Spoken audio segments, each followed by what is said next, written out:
Well, hello there. I'm Jordan with Kinetic Yankee Peddler, and today I'm going to be showing you how to inflate the tires on your Recumbent Trike. Let's get into it. So let's dive into the valve itself. So the Schrader valve is obviously the valve that's going to stick out of the rim.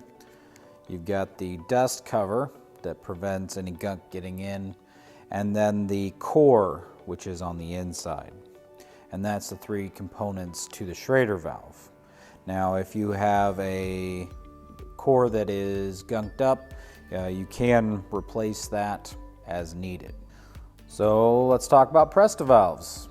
Similar to the Schrader valve, you've got the valve itself, you've got the dust cover, and a removable core. But it gets a little tricky because sometimes people will just put on their pump and try to get air in it, and it just isn't working. Now, that's because this little nib on the top has to be unscrewed and allow the valve core to move up and down. Another difference is there is a lock ring on some of them, and that allows it to be screwed down and just cinched so the valve's not moving around on the rim. Now, going back to the little nib, if you're not sure if the air is coming in and out, just unscrew that, depress it, and then you can hear that air is moving in and out freely. So now that we know a little bit about valves, let's talk about pumps and how to air them up with it. So we've got here, I've got an air chuck with a gauge. This is what we use here in the shop. At your house, you might just have just a standard chuck or a floor pump or an electric pump. If you have a pump that only does Schrader valve and you've got a Presta valve you need to pump up, you can purchase a adapter that will make it into a Schrader valve. Very handy. Typically, most pumps nowadays that are floor pumps or anything like that can be both. And when you're going to pump up the tire, obviously on a Presta, make sure the nib's out. And then there's three different styles: press and hold, and then pump it up.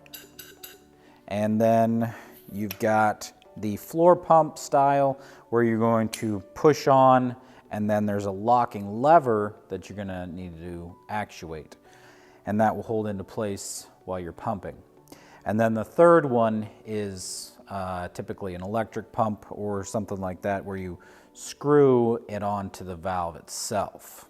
Now, you will hear some air escaping here and there, not usually a huge deal, but something to be aware of. So let's talk a little bit more about the Presta valve adapter to make it into a Schrader valve. First, you're going to need to take the dust cap off like we normally do, and then unscrew the nib, and then we're going to screw on the adapter. The bigger, thicker side is going to go on first, and we're going to press down and screw it on until it's just a little snug there. You don't have to go ridiculously tight on that.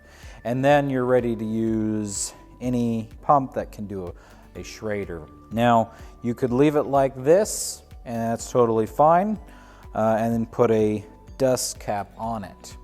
Or you think your tire's losing air because of that, you can unscrew it, screw the little nib back on, and then put the adapter back on, and then put on a dust cap so things don't get dirty. And then it could just live on your trike like that. So now that you've got your pump prepped and ready to inflate the tube or tire, you might be asking, what pressure? Well, if you're not familiar with the pressure of the tire you have, you can look on the sidewall and it'll tell you where to go. It's going to give you a low and a high range, like a 55 to 85 or something like that, and you're going to want to put it either towards the low end for a more plush ride or the high end for a little bit less rolling resistance. maybe a little quicker. You're gonna feel the bumps too. Now, you're gonna start pumping up your tire, and most of these floor pumps have a gauge, and once you get it all the way up to pressure, you're gonna wanna cleanly remove the head of the pump, and you're gonna hear a little bit of air loss, but that's not really a big issue at all. Then you're gonna wanna screw in the little nib if it's a Presta valve, and then put on the dust cover. So it's a good idea to be pumping up your tires on a regular basis, and if you're new to cycling, that can be a little different than your car tire, because you can leave those and not really have to worry about them for months on end. Whereas a bicycle tire, you're gonna wanna chuck a little bit more often. The wider the tire, you don't have to do quite as much, and the narrower tire, I'd be on it pretty religiously.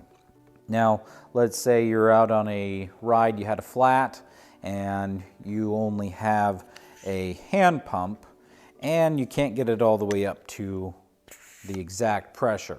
Well, that's no problem. Just try not to hit any big potholes, and once you get back to your house or someplace that has a pump, get it up to the correct pressure, or else you might have a pinch flat. Hey, thanks for watching the video. Appreciate the time you spent with us, and now that you've got your tire pumped up, you're ready to roll on.